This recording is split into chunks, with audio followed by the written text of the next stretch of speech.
Okay, so this is the next question that we have on the menu today, and it is asking us, given a 3,400 kilogram spacecraft that is in a circular, and that's important, a circular orbit, 1,100 kilometers above the surface of Mars, how much work does the spacecraft engines need to perform to get the spacecraft to move in a circular orbit that is 4,000 kilometers above the surface?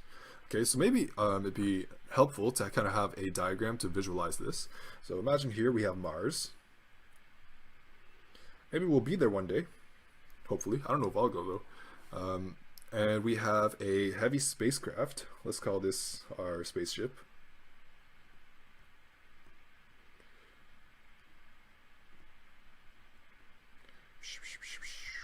Speedy spacecraft. And it is going in a perfectly circular orbit. And orbit 1 is 1,100 kilometers. Okay, but the engines, if you want to get farther away, you kind of gotta like crank up your engines, and you would follow a path like this until you finally get to your circular path. I know this don't necessarily look like it's circular, but pretend that it is, and this distance shall be 4,000 kilometers.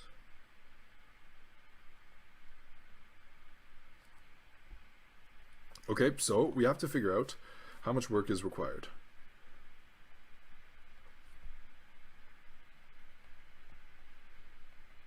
To increase orbital radius.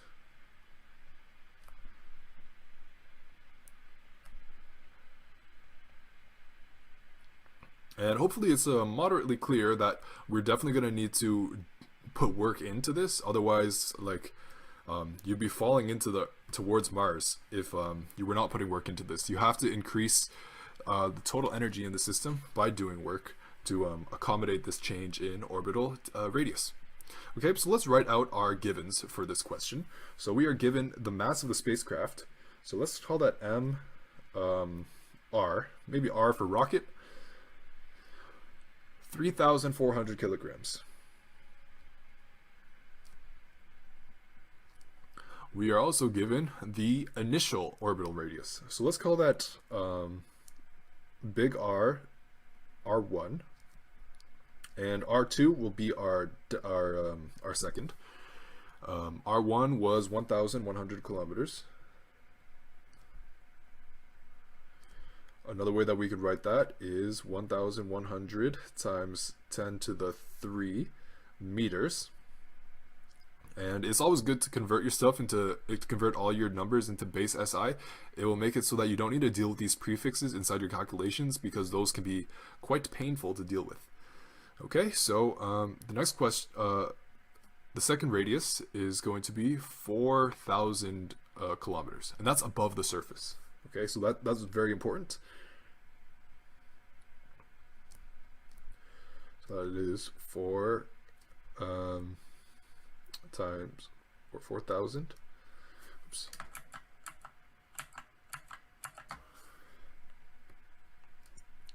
Times 10 to the 3 meters, and we could also rewrite these as like having bigger powers and just putting them more into the raise the power of 10. So this could be 1.1 times 10 to the 6 meters, and this can be 4.0 technically, times 10 to the 6 meters as well. Okay, so these will be our distance values, and what's important is that we're mentioning our distances as they are above the surface of the Mars, and we actually really need to know the radius of Mars as well. Okay, so fortunately we have some other values of interest here, and if you were to encounter a question like this on a test or an exam, you would definitely have to have these given. Otherwise this would be impossible to solve, or you would not be able to come to a numerical answer. You could come to an algebraic answer, but typically you want to have a numeric answer. Okay, so our mass of Mars is going to be, let's call that big M and subscript M for mass of Mars. That is going to be 6.39 times 10 to the 23 kilograms. That's pretty heavy. A lot heavier than me, but less heavier than our planet. And the radius of Mars, so let's call this RM for radius of Mars. That shall be 3.39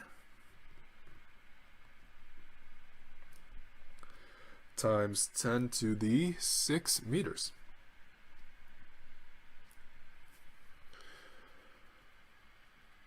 Okay, so to address this question, given all this, what we really want to think about is how we can relate the concepts of energy, potential energy, and orbital speed and kinetic energy to this.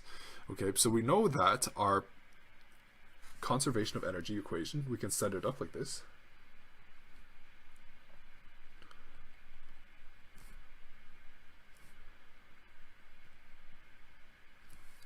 We know that our initial potential energy plus our initial kinetic energy plus the work that our rocket ship has to do is going to be equal to our final potential energy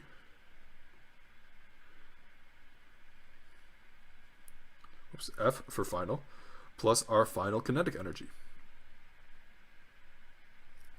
The reason that work is on the side of the initial, I'll write this initial and final. The reason that the work is on the side of the initial is because we're starting at our initial. Once we add that work, that's when we're going to get to the energy of our final. So that's why we have it like this. Okay, so oh, another thing that I need to mention, or actually, okay, we'll get there as we proceed. We're trying to solve for W. So let's actually get these equations out, or convert these terms into equations. So we know that gravitational potential energy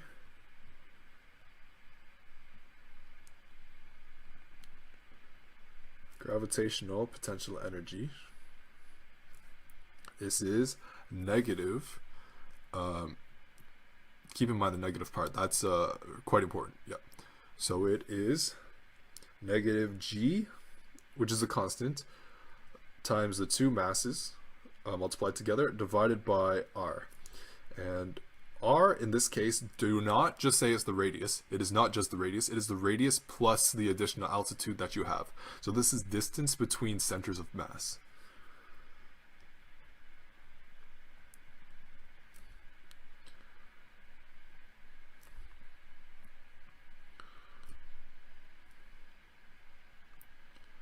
Okay, the next component that we need is kinetic energy.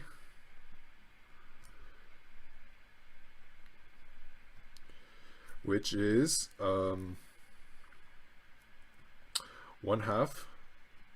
mv squared, but we need the velocity, right? We have the mass of the rocket ship, so little m is gonna be the kinetic energy of the rocket ship. So that's cool and all, but we also need the orbital velocity. Now, it mentioned in the question that we have a circular orbit. So given that we have a circular orbit, that can give us, that's a very good clue, because we have an equation that is related to orbital speed, which is like this.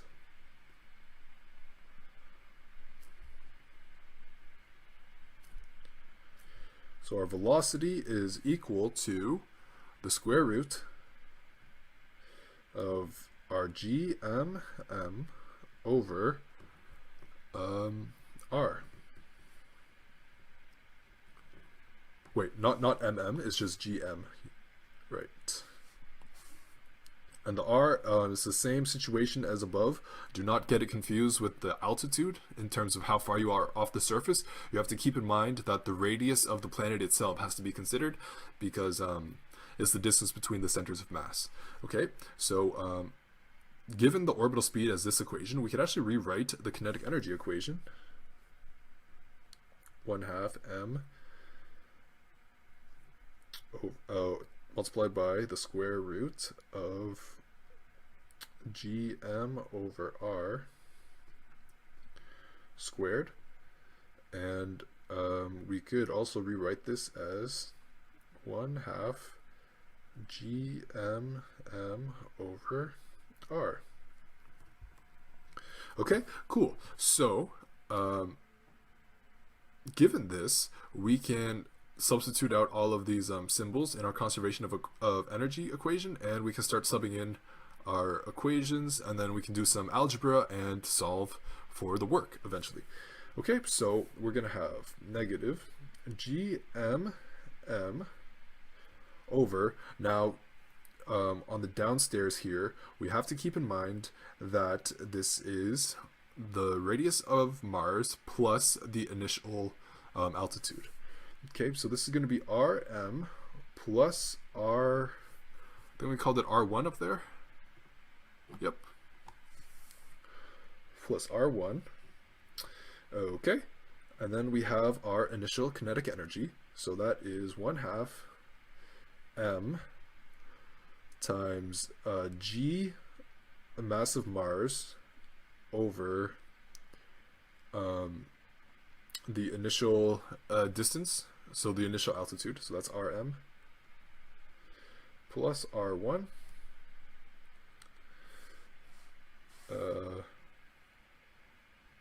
yeah, okay, cool, plus W for work is going to be equal to our final kinetic energy, or our final potential energy, which is GMM over RM plus R2, keep in mind R2, plus 1/2 G big M little m over RM plus R2. That's in brackets, and that's in brackets. Okay, so if we wanted to isolate W for work, we would bring a lot of the left side stuff over to the other side. So we just copy over the right hand side stuff to make this a little bit easier. Copy, pasta. Okay, and I'll do the same thing here. It's just I'll need to flip those signs. Copy, pasta. So from this G, this term right here brought to the other side is going to be plus. Whoops. And that's going to be minus. Plus this guy minus this guy. Okay, so we could just sub in our numbers now, but we could actually make our calculation a little bit easier if we do some factoring out. So, whoa, I think I lost the G up here. So all of them seem to have a G big M little m on top. So we can factor that out. Is equal to G big M little m. And all that would be left is negative 1 over Rm plus R2 plus 1 over 2 Rm plus R2 plus 1 over Rm plus R1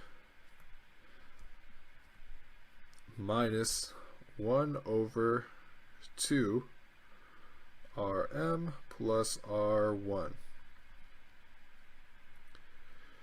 Okay, this is going to be a lot easier to deal with, but we can even factor things out a little bit. We can factor things out one other level. So you see that these two terms here share Rm plus R2. These two terms here share Rm plus R1.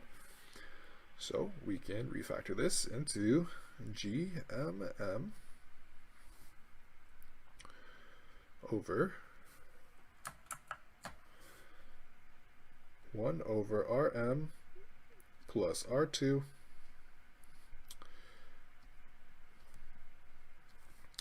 multiplied by negative 1 plus 1/2.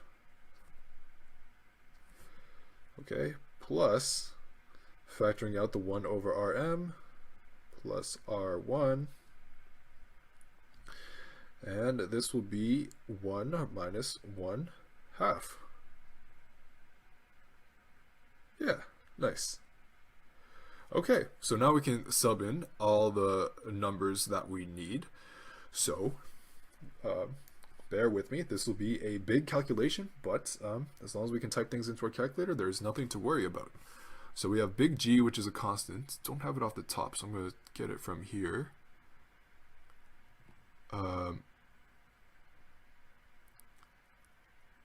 6.67 times 10 to the negative 11 times the mass of Mars. So the mass of Mars, it was given as 6.39 times 10 to the 23. Then we got the mass of our spaceship itself, and I think that was 3,400. Yep.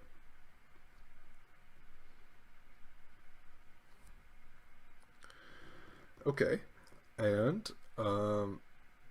here we're going to have 1 over RM, so that's the radius of Mars. That's going to be 3.39 times 10 to the 6.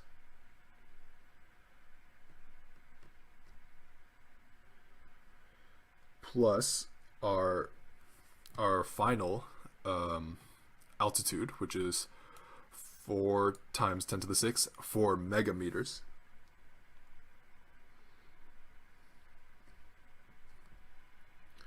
Okay, and that is multiplied with negative 1/2. That's minus 1 plus 1/2, so that's going to be negative 1/2. Okay, and then we're going to add that with 1 over, and this is going to be the radius of Mars. That's going to be 3.39 times 10 to the 6 plus the radius, the original altitude, 1.1 megameters.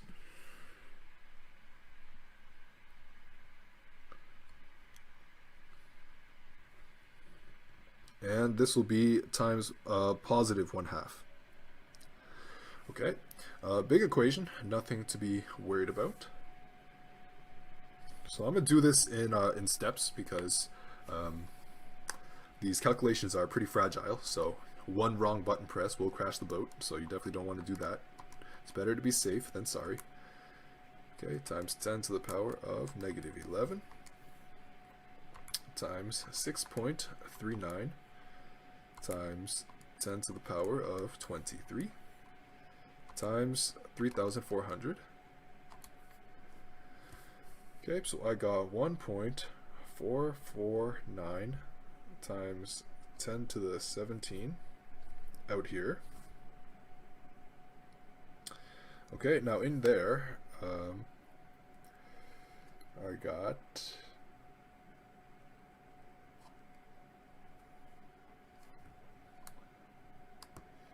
I got 7.39 times 10 to the power of 6, and that's on the downstairs, times 0.5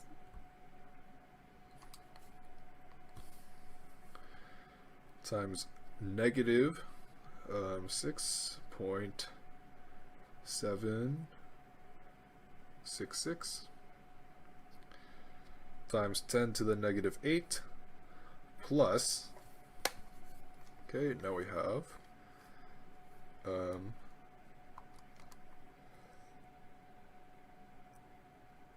4.49 times 10 to the power of 6, all in the downstairs, divided by 2, and I got 1.114 times 10 to the negative 7. A little bit larger, but that is expected because the positive term has to be bigger than the negative term. Otherwise we'd have negative work, and that makes no sense. We have to have positive work for this to work out. Ha, pun intended. So let's add these two beautiful things together.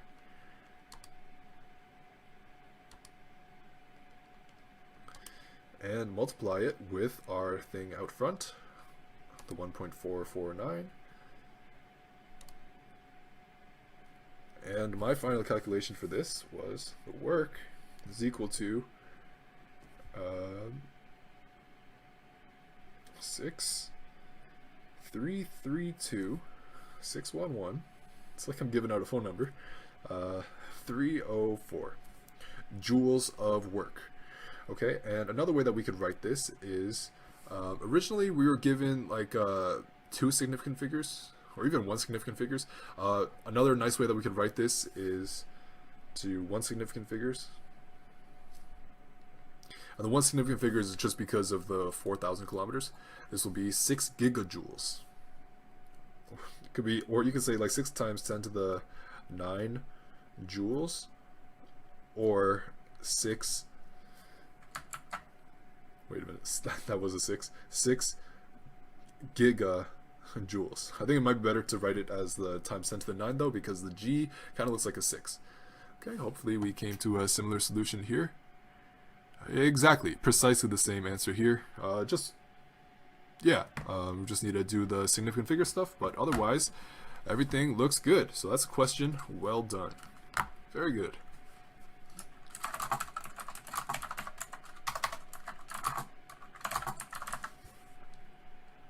Awesome.